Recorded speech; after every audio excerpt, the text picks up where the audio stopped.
창문에 비친 낯선 도시의 모습과 함께 시작된 여정은 그녀의 예상과는 전혀 다른 방향으로 흘러갔습니다.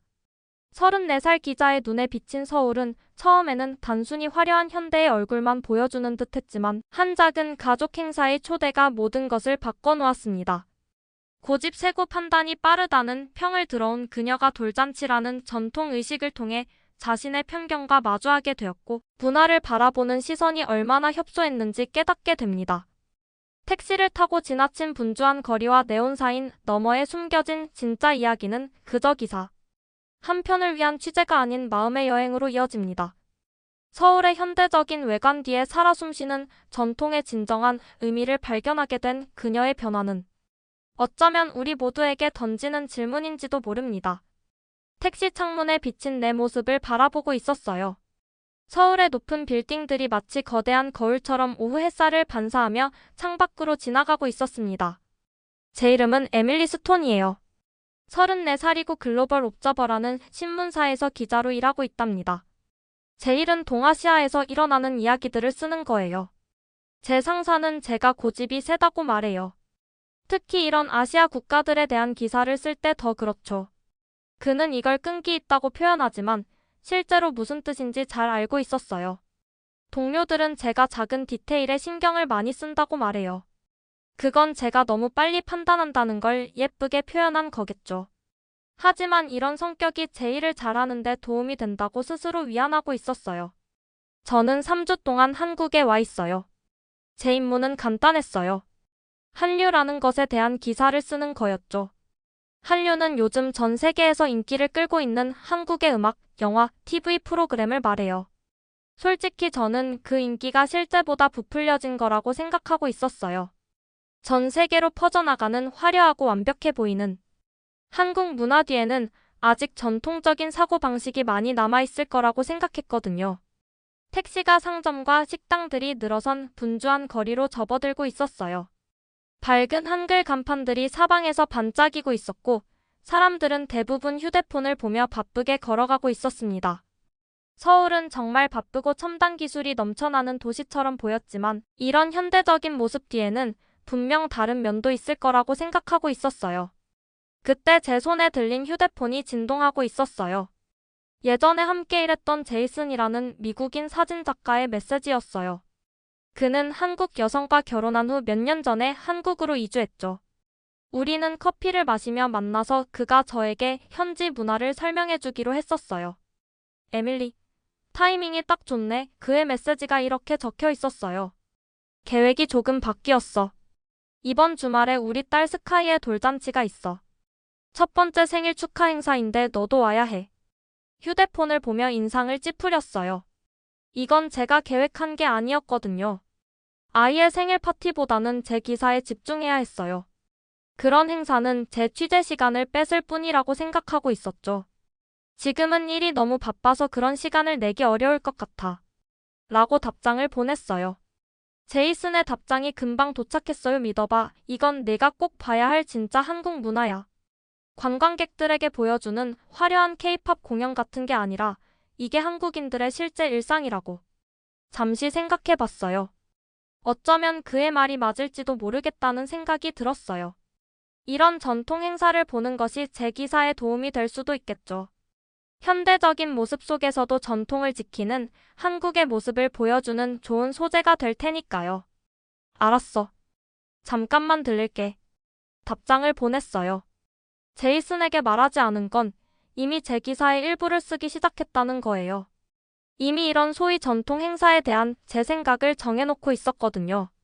이건 어쩌면 보여주기식일 수도 있다고 생각했어요. 세계화 속에서도 자신들의 문화적 정체성을 지키려는 노력일 뿐이라고요.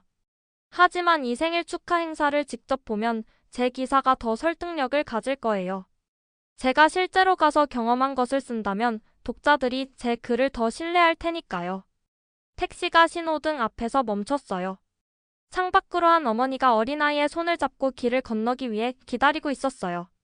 작은 여자아이는 밝은 분홍색 코트와 만화 캐릭터가 그려진 작은 신발을 신고 있었죠. 엄마가 방금 말한 것에 신이 나서 아이가 위아래로 뛰어오르고 있었어요. 두 사람 다 행복하게 웃고 있었어요. 시선을 돌렸어요. 문득 마음이 따뜻해지는 걸 느꼈어요. 어디서나 볼 수 있는 보편적인 사랑의 모습이었죠. 하지만 곧 정신을 차렸어요. 감정에 휘둘려 객관적인 시각을 잃으면 안 되니까요. 일에 집중해야 했어요. 노트북을 꺼내서 제 기사에 필요한 내용을 몇 가지 더 메모했어요. 그때 저는 전혀 예상하지 못했어요. 이 단순한 돌잔치 초대가 제 생각을 완전히 바꿔놓을 거라는 걸요. 한국 문화에 대해 제가 알고 있다고 생각했던 모든 것에 의문을 품게 될 거라는 것을. 그리고 더 놀라운 건 제가 스스로도 인식하지 못했던 제 안의 편견들과 마주하게 될 거라는 사실이었죠. 신호등이 바뀌고 택시가 다시 앞으로 나아가고 있었어요. 서울은 계속해서 제 창문 너머로 펼쳐지고 있었습니다. 이미 다 안다고 생각했지만 사실은 전혀 몰랐던 도시. 아직은요. 택시가 서울 번화가를 벗어난 조용한 동네의 작은 집 앞에 멈췄어요. 운전기사에게 요금을 지불하고 인도 위로 내렸죠. 이곳의 소박한 모습에 실망하고 있었어요. 제이슨이 중요한 행사라고 말했던 곳이라 훨씬 더 화려한 곳을 예상했는데 이 집은 너무 평범해 보였거든요. 그렇게 대단하다던 한국의 전통 행사가 이런 곳에서 열리나? 하고 속으로 생각하고 있었어요. 가까이 다가가자 앞마당이 완전히 달라 보였어요. 나무가지에는 은은한 색깔의 종이등이 바람에 살랑살랑 흔들리고 있었고 작은 천막 아래에는 정성스레 차려진 음식들이 놓인 나무 테이블이 있었죠. 꽃 모양으로 만든 알록달록한 떡, 예술작품처럼 모양을 낸 과일 조각들, 그리고 제가 이름도 모르는 전통 음식들이 가득했어요. 모든 것이 손수 준비한 듯 정성이 느껴졌습니다. 이 광경에 잠시 발걸음을 멈추고 있었어요. 특별한 느낌이 들었지만 제가 예상했던 그런 화려한 방식은 아니었죠. 처음엔 그저 외국인에게 보여주기 위해 형식적으로 차려놓은 행사겠거니 싶었는데 뭔가 달랐어요. 사람들의 표정과 분위기에서 진심이 느껴졌고 그게 저를 살짝 당황스럽게 만들고 있었습니다. 마당 건너편에서 제이슨이 저에게 손을 흔들고 있었어요. 그는 환한 미소를 지으며 서둘러 다가왔죠. 에밀리, 와줘서 고마워. 그는 저를 데리고 아내 수연에게 소개해 주었어요. 수연 씨는 살짝 고개를 숙여 인사하고 따뜻한 미소로 저를 맞이했죠. 그녀의 친절함에 이곳에 오기 전 제가 품었던 부정적인 생각들이 떠올라 약간 죄책감이 들고 있었어요. 저희 특별한 날에 함께 해주셔서 감사합니다. 그녀가 또박또박 발음이 좋은 영어로 말했어요. 이건 또 하나의 놀라움이었죠. 또 한 번 제 예상이 빗나갔네요. 한국 사람들은 영어를 잘 못하겠지라고 섣불리 단정지었던 제 생각이 하나씩 깨지고 있었어요. 수연 씨는 저를 약 20명 정도 되는 손님들 사이의 자리로 안내했어요. 한국인 가족들도 있었고 저처럼 외국인도 몇 명 있었죠. 모두가 이곳에 있는 것을 진심으로 즐기는 것 같았어요. 그저 보여주기식 행사를 구경하거나 전통 의식을 형식적으로 따르는 느낌이 아니었어요. 모두가 마음으로 이 행사에 참여하고 있었습니다. 모든 것의 중심에는 제이슨과 수연 씨의 딸 스카이가 앉아 있었어요. 그녀는 아름다운 한복을 입고 있었죠. 아무리 객관적으로 보려고 해도 섬세한 자수와 은은한 색감의 한복이 눈길을 사로잡고 있었어요. 단순한 전통 의상일 뿐인데라고 생각했지만 그 아름다움이 제 마음을 조금씩 움직이고 있었습니다. 스카이는 4개의 작은 이를 드러내며 환하게 웃으면서 커다란 눈으로 주변을 두리번거리고 있었어요. 모든 관심이 집중되어 살짝 당황한 듯 했지만 그래도 행복해 보였습니다. 옆에 앉아있던 연세 지긋한 여성분이 제가 모든 것을 주의 깊게 지켜보고 있는 것을 알아챘어요. 그녀가 저에게 가까이 기대며 말했죠. 돌잔치는 우리에게 정말 소중한 행사예요. 그녀가 조용히 설명했어요. 옛날에는 많은 아기들이 첫 해를 넘기지 못했거든요. 그래서 1살이 되는 것은 정말 큰 축복이었죠. 이 축하 행사는 아이가 건강하게 자라준 것에 감사하는 마음과 함께 그동안 부모님들의 노고와 걱정도 함께 기리는 거예요. 저는 공손하게 고개를 끄덕였지만 그녀의 말이 예상보다 더 깊이 와닿고 있었어요.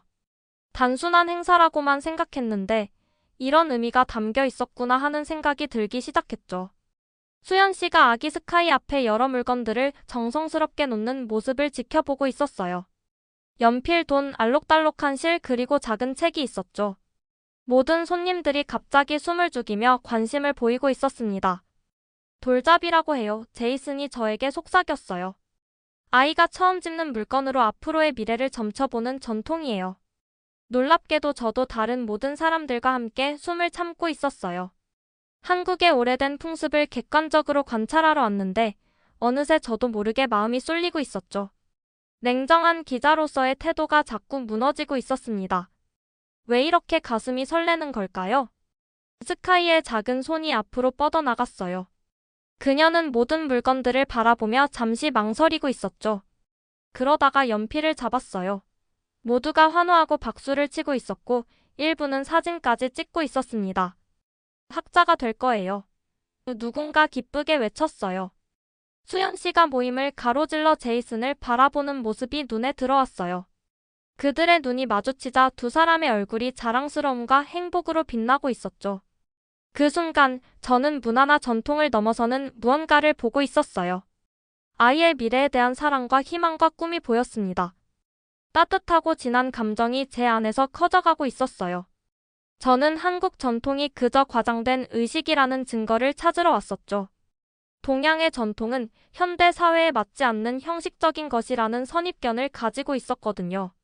하지만 제가 보고 있는 것은 진짜처럼 느껴졌고 살아있고 의미가 깊어 보였습니다.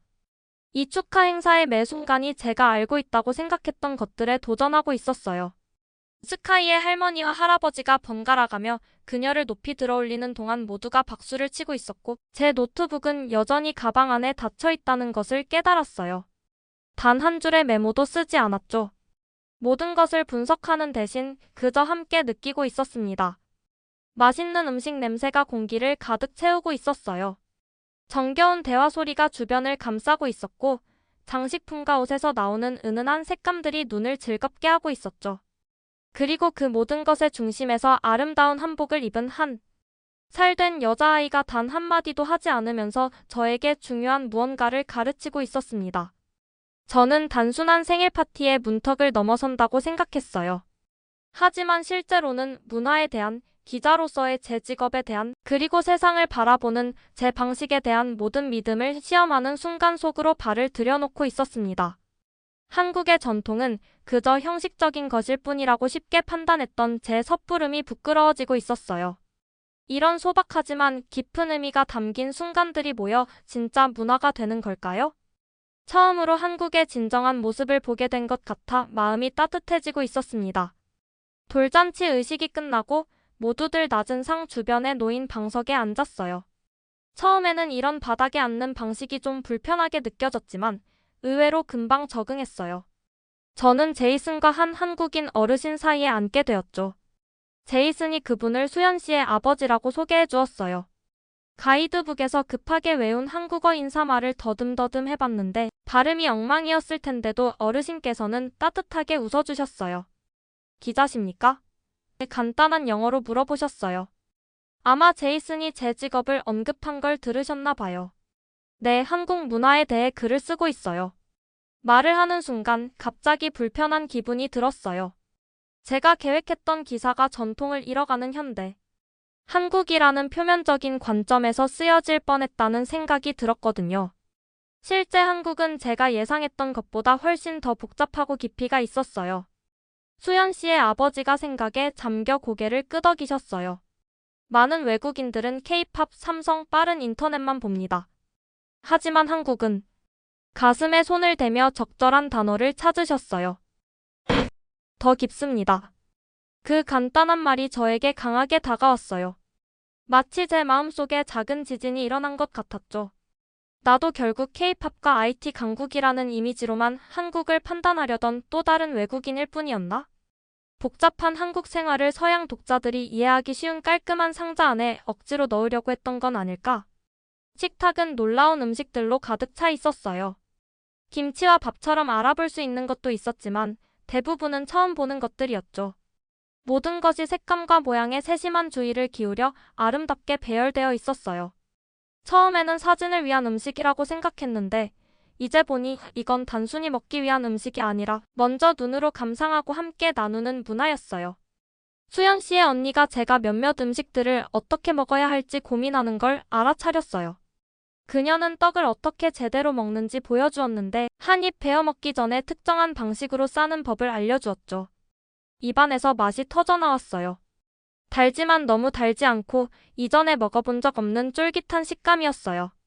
식사하면서 주변의 대화를 들었어요. 제이슨의 한국인 친구들은 일부 전통이 시간이 지나면서 어떻게 변화했는지, 그러면서도 그 핵심과 의미는 유지했는지에 대해 이야기했죠.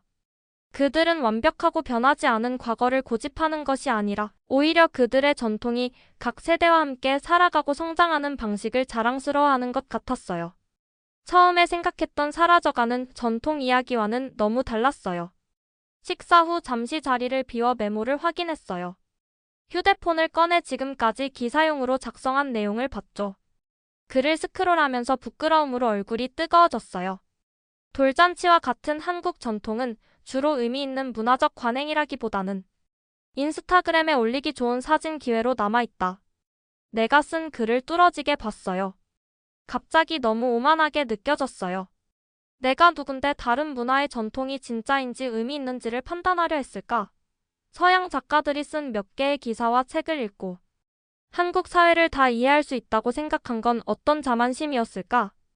휴대폰에서 눈을 들자 돌잔치 아기 스카이의 언니가 다가왔어요. 7살쯤 돼 보였고 예쁘게 접시에 담긴 과일을 들고 있었어요. 그녀가 사촌들과는 한국어로 말하다가 저와 이야기할 때는 완벽한 영어로 바꾸는 것이 놀라웠어요. 과일 드실래요? 수줍게 물어봤어요. 고맙다고 하며 한 조각을 집었어요. 동생 파티 준비를 도왔니? 물어봤어요. 자랑스럽게 고개를 끄덕였어요. 장식 만드는 거 도왔어요. 스카이 사진 찍으셨어요? 예쁘지 않았어요? 정말 아름다웠어요. 솔직하게 대답했어요. 내 동생은 이렇게 특별한 축하를 받아서 정말 행운이구나. 어린 소녀가 진지하게 고개를 끄덕였어요. 엄마가 돌잔치는 아기만을 위한 게 아니래요. 아기를 사랑하는 모든 사람들을 위한 거래요. 그녀의 단순한 설명이 깊이 와닿았어요. 그 순간 제 모든 연구와 계획에서 빠져있던 중요한 무언가를 이해했어요. 문화는 현미경으로 관찰 대상을 보는 과학자처럼 멀리서 연구할 수 있는 것이 아니에요. 문화는 살아있는 거예요. 그것은 사람들이 서로 연결되고 그들에게 중요한 것을 공유하는 방식이죠. 이 이야기에 대한 제 접근 방식은 처음부터 잘못되어 있었어요. 서양인의 시선으로 한국 문화를 재단하려 했던 제 오만함이 부끄러웠죠. 나중에 손님들이 떠나기 시작할 때 수연 씨가 와줘서 고맙다고 인사했어요. 빠르게 작별 인사를 하는 대신 제 기사를 위해 더 이야기를 나눌 수 있을지 물어보게 되었어요. 내 안에서 무언가가 바뀌었어요. 제 이야기는 더 이상 현대화로 전통을 잃어가는 한국이라는 천박한 관점의 기사가 아니었어요. 이제는 진정한 탐색이 필요했죠. 제가 몇 가지를 오해했던 것 같아요. 고백했어요. 말하기 어려웠지만 동시에 해방감도 느꼈어요. 한국 문화를 제대로 이해하고 싶어요. 수연 씨의 얼굴이 밝아졌어요. 기꺼이 도와드릴게요. 제 어머니도 만나보시겠어요? 어머니가 아기였을 때 입으셨던 돌잔치 옷을 아직도 소중히 간직하고 계세요. 축하 행사를 떠나 택시를 잡기 위해 큰 길로 걸어가면서 어떤 가벼움을 느꼈어요. 제가 쓰려고 했던 기사는 사라지고 새롭고 더 나은 이야기가 자라날 공간이 생겼죠. 제 가장 큰 도전은 한국 문화를 이해하는 것이 아니라 제 자신의 편견과 고정관념이 제가 본 모든 것에 어떻게 색을 입혔는지 인식하는 것이었어요. 택시를 기다리며 서울 위로 석양이 졌어요. 도시가 이제 다르게 보였어요. 높은 빌딩들과 화려한 네온사인들 사이로 한옥의 전통적인 지붕과 조용한 골목길이 보였어요. 사람들처럼 도시 자체도 모순 없이 현대적이면서도 동시에 전통적이었죠. 처음에는 이 공존이 어색하게 느껴졌는데 이제는 그 조화로움이 아름답게 보였어요. 저는 이미 믿고 있던 것을 뒷받침할 증거를 찾으러 왔어요.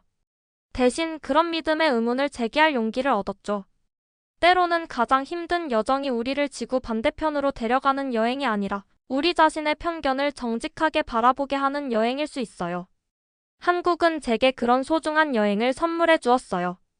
호텔 방에 돌아와 창가 작은 책상에 앉았어요. 창밖으로는 서울의 불빛들이 어둠 속에서 반짝이고 있었죠. 제 앞에는 노트북이 열려 있었는데 빈 화면에 커서만 계속 깜빡이고 있었어요. 마치 뭔가 중요한 걸 기다리는 것처럼요. 원래 쓰던 기사는 모두 지웠어요. 한국에 오기 전부터 전통에 묶인 나라, 선진국을 따라가기 바쁜 아시아의 한 국가라는 선입견으로 가득 차 있었거든요. 그 내용은 제가 실제로 한국에서 보고 느낀 게 아니라 제 편협한 서구적 시각에서 나온 거였어요. 이제는 열린 마음과 솔직한 마음으로 새롭게 시작해야 했어요. 깊게 숨을 들이쉬고 타이핑을 시작했습니다. 서울에 도착했을 때 제 머릿속엔 이미 써놓은 이야기가 있었어요. 오래된 전통에 매여 있는 사회, 첨단 기술과 옛 관습 사이에서 혼란스러운 나라. 그런 뻔한 이야기 말이죠. 하지만 3주가 지난 지금 저는 완전히 다른 이야기를 가지고 떠나게 됐습니다. 그 진짜 이야기는 조용한 서울 근교의 봄날 오후 한 아이의 첫 번째 생일 잔치에서 시작됐죠. 이제 글이 술술 써지고 있었어요. 스카이가 돌잔치에서 연필을 집어드는 순간을 썼고 부모님 얼굴에 번지던 자부심도 묘사했어요. 단순한 전통이 어떻게 시대에 맞춰 변화하면서도 여러 세대를 이어주는지 설명했습니다. 아침 햇살이 창문으로 들어올 때 글쓰기를 마쳤어요. 밤새 작업했지만 전혀 피곤하지 않았어요. 오히려 제 이야기의 새로운 방향에 설레는 기분이었죠. 다음 며칠은 새로운 인터뷰와 경험으로 바쁘게 지나갔어요. 처음엔 그저 이국적인 취재거리라고만 생각했던 한국의 전통 문화가 이제는 진심으로 궁금해지기 시작했죠. 서울의 오래된 동네에 있는 전통 찻집에서 수연 씨를 다시 만났어요. 이번에는 서구적 관점에서 판단하며 말하기보다 그녀의 이야기를 마음을 열고 듣는데 더 집중했죠. 그녀 가족의 전통에 대해 물어보고 정말 이해하고 싶은 마음으로 귀 기울였습니다. 우리 어머니를 만나보실래요? 수연 씨가 밝은 미소로 물었어요. 어머니께서 가보로 간직하신 것들이 많으세요. 그날 오후 저는 그들의 가족집을 방문했어요. 수연 씨의 어머니는 정성스럽게 보관된 작은 나무 상자를 가져오셨는데 그 안에는 한복이 들어 있었어요. 스카이가 입었던 것과 비슷했지만 훨씬 오래된 거였죠. 색깔은 세월의 흔적으로 약간 바랬지만 자수는 여전히 섬세하고 아름다웠습니다. 제가 돌잔치 때 입었던 옷이에요. 수연 씨가 통역하는 동안 어머니께서 자랑스럽게 설명하고 계셨어요. 제 어머니도 이전에 입으셨고요. 우리 가족 5세대가 이 같은 옷으로 첫 생일을 축하했답니다. 그녀는 조심스럽게 섬세한 천을 펼치며 부드러운 손길로 쓰다듬고 있었어요. 손가락으로 자수를 따라가며 그 안에 담긴 이야기를 전하는 것 같았죠. 저는 기사용 사진을 찍어도 되는지 여쭤봤고 그녀는 기꺼이 허락해 주셨어요. 멀리서 온 외국인이 자기 가족의 역사에 진심 어린 관심을 보이는 것이 기쁘셨나 봐요. 서울 도심의 현대적인 아파트에 사는 젊은 부부도 방문했어요. 그들은 작년에 있었던 아들의 돌잔치 사진을 보여줬는데 전통적인 요소와 현대적인 요소를 자연스럽게 결합했더라고요. 전통 의식 후에 친구들과 함께 키즈 카페로 간 거였죠. 전통은 변화하면서 살아있는 거예요. 아버지가 커피를 마시며 말하고 있었어요. 하지만 그 속에 담긴 의미는 변하지 않아요. 우리는 아이의 건강과 행복을 축하하고 가족을 한데 모아요. 어떻게 표현하느냐는 세대마다 조금씩 달라질 수 있지만 그 마음만은 같죠. 한국 문화를 연구하는 대학 교수들과도 대화를 나눴어요. 그들은 전통이 시간 속에 박제되는 것이 아니라 사회와 함께 자연스럽게 발전한다고 설명했습니다. 살아있는 문화는 항상 그 핵심 가치를 유지하면서도 시대에 맞게 변화한다는 거였죠. 처음에 저는 이런 변화를 전통의 퇴색이라고 생각했는데 실은 그것이야말로 전통이 살아남는 지혜였던 거예요. 이 모든 대화를 나누는 동안 저는 계속 스카이 그 귀여운 여자아이가 연필을 집었을 때 모두가 환호하던 그 순간을 생각하고 있었어요. 처음에는 그저 이국적인 풍습으로만 봤던 그 순간이 이제는 완전히 다르게 다가오고 있었죠. 그 순간이 특별했던 건 고대의식이 완벽하게 수행되었기 때문이 아니었어요. 그 마당에 있던 모든 사람들이 한 작은 소녀의 미래에 대한 진심 어린 기대와 희망으로 하나가 되었기 때문이었죠. 그때 저는 제가 얼마나 피상적으로 한국 문화를 바라보고 있었는지 깨닫기 시작했어요. 제 렌즈를 통해서만 세상을 보려 했던 오만함이 부끄러워졌습니다. 뉴욕에서 제 편집장이 전화해서 진행 상황을 물어봤어요. 이건 내가 원래 제안했던 것과 완전히 다른 방향인데 제가 새 접근법을 설명한 후 그가 의아해하며 말했어요. 한국 전통의 시대착오적 측면과 서구 문화를 따라잡기 위한 노력 사이의 모순을 짚어내는 비판적인 시각은 어디 갔어? 우리 독자들이 기대하는 서구적 관점의 날카로운 분석은? 문제는 그 분석 자체에 있었어요. 저는 새로운 자신감으로 대답했죠. 제가 한국에 도착했을 때는 낡은 전통과 서구 문화 모방이라는 틀에 한국을 억지로 끼워 맞추려고 했었어요. 하지만 그건 제 무지에서 나온 오만이었죠. 진짜 이야기는 전통이 고정된 채로 유지되는 게 아니라 현대 생활과 함께 조화롭게 변화하고 성장하면서 어떻게 더 깊은 의미를 유지하고 있는지에 관한 거예요. 한국은 전통과 현대가 충돌하는 나라가 아니라 둘을 지혜롭게 조화시킨 나라였던 거죠. 그는 의심스러워 보였지만 제 초안을 읽어보기로 했어요. 서울에서의 마지막 밤, 제 기사를 마무리했습니다. 한류 넘어 현대 서울에서 한국 전통이 살아 숨쉬는 방법. 이 글은 돌잔치 같은 전통이 현대 생활에도 불구하고 어렵게 살아남는 게 아니라 현대 생활과 함께 자연스럽게 진화하고 있다고 설명했어요. 한국인들은 핵심 가치인 가족의 소중함, 공동체 정신, 세대 간의 연결을 유지하면서도 시대에 맞게 새롭게 해석하고 있었죠. 서울의 밤거리를 걸으며 보았던 그 모든 장면들이 이제는 새롭게 다가왔어요. 한 나라가 전통을 지키면서도 어떻게 세계에서 가장 혁신적인 국가 중 하나가 될 수 있는지 그 비결을 조금은 이해하게 된 것 같았습니다. 다음 날 아침 비행기가 서울에서 이륙할 때 아래에서 점점 작아지는 도시를 내려다봤어요. 고층 빌딩 사이로 보이는 고궁들, 한강을 따라 펼쳐진 공원들, 아침 출근길에 바쁘게 움직이는 사람들. 모든 것이 조화롭게 어우러져 있었죠. 스카이와 그녀의 가족을 생각하며 그들이 제게 중요한 깨달음을 준 것에 감사했어요. 한국에 왔을 때 제가 무엇을 발견할지 이미 정해놓고 왔었죠. 제 편협한 시각에 너무 사로잡혀 있어서 진짜 한국의 모습을 놓칠 뻔했습니다. 이 여정을 통해 배운 것은 단순히 한국에 관한 지식이 아니었어요. 우리가 다른 문화를 얼마나 쉽게 오해하고 단순화하는지, 그리고 그것이 얼마나 위험한지 깨달았습니다. 서울 거리를 걸으며 처음엔 뒤떨어진 관습이라고 생각했던 것들이 사실은 현대 속에서도 의미 있게 살아 숨쉬는 지혜였던 거죠. 다른 나라와 문화를 이해하려면 우리 자신의 좁은 관점에서 벗어나 열린 마음으로 바라봐야 한다는 걸 배웠습니다. 때로는 실제 모습을 보기 위해 우리가 알고 있다고 착각하는 선입견들을 모두 내려놓아야 하는 법이죠. 노트북에 마지막 생각을 적었어요. 한국을 취재하러 왔는데 오히려 한국이 내 시야를 넓혀주었네요. 나의 편협했던 시선이 얼마나 부끄러운 것이었는지 깨닫게 해준 셈이죠. 비행기는 구름 속으로 더 높이 올라가고 있었어요. 창밖으로 서울의 마지막 풍경이 작아지는 걸 바라보며 가슴이 벅차오르고 있었죠. 노트북을 닫고 집으로 돌아가는 여정을 생각했습니다. 3주 전 발전 중인 아시아 국가의 구식 관습을 취재하겠다는 오만한 마음으로 왔던 그 사람은 이제 없었어요. 전 떠났을 때와는 완전히 다른 사람이 되어 있었죠. 가치 있는 무언가를 가지고 돌아가고 있었어요. 단지 더 나은 기사가 아니라 세상과 다른 문화를 바라보는 더 넓고 겸손한 시선, 그리고 전통과 현대가 아름답게 공존할 수 있다는 깨달음을 말이에요. 한국은 제게 단순한 취재 대상이 아니라 귀중한 인생의 교훈을 준 스승이 되었습니다.